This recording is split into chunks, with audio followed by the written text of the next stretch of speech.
योग में सहज ही प्राप्त होता है। Context, commitment and compassion. जीवन का संदर्भ को एक विशाल दृष्टिकोण से हम देखते हैं तो छोटी छोटी बातों में हम उलझते नहीं।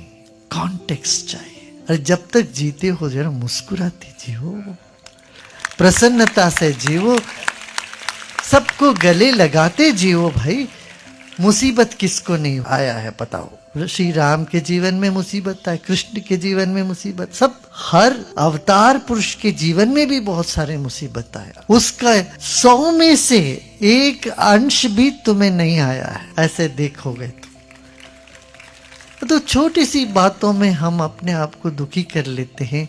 ये योगी का लक्ष्य नहीं होता।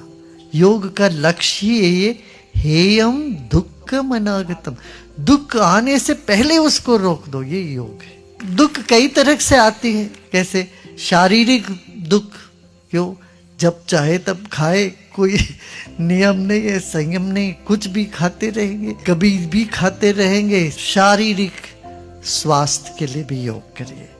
बिहेवियर साइंस के लिए भी योग का इतना बड़ा योगदान है। कर्म में कुशलता लाने में भी योग का काम है। वाणी की शुद्धता आती है, वाणी में मधुरता, स्नेह, बुद्धि में समझ, तीक्ष्णता, तीक्ष्ण बुद्धि बहुत आवश्यक है जीवन में प्रगति पाने के लिए। इसीलिए वैज्ञानिकों के लिए भी योग का बहुत आवश्यकता है। क्यों? कीन ऑब्जर्वेशन के लिए चाहिए। मन को संवेदनशील बनाता, हृदय को कोमल बनाता। कंपैशन, जिसके जीवन में वो जीवन ही नहीं है।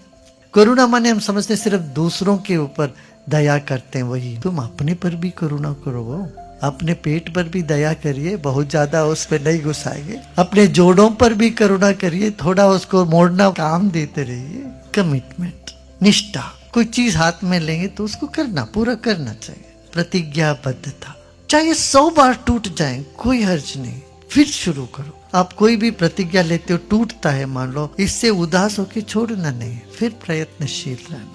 अब इसी को अभ्यास करते हैं। कोई भी कमिटमेंट ना हो तो जीवन में सुख नहीं मिलेगा, शांति नहीं मिलेगी। जीवन कमिटमेंट के बगैर चलेगा नहीं। तो इसलिए वो कमिटमेंट हमारे भीतर है क्या, ये हमें देखना है, परखना है। ये योग है। योग हमें योग्य बना देता है जीवन के लिए, समाज के लिए, अपने लिए और परमात्मा के लिए।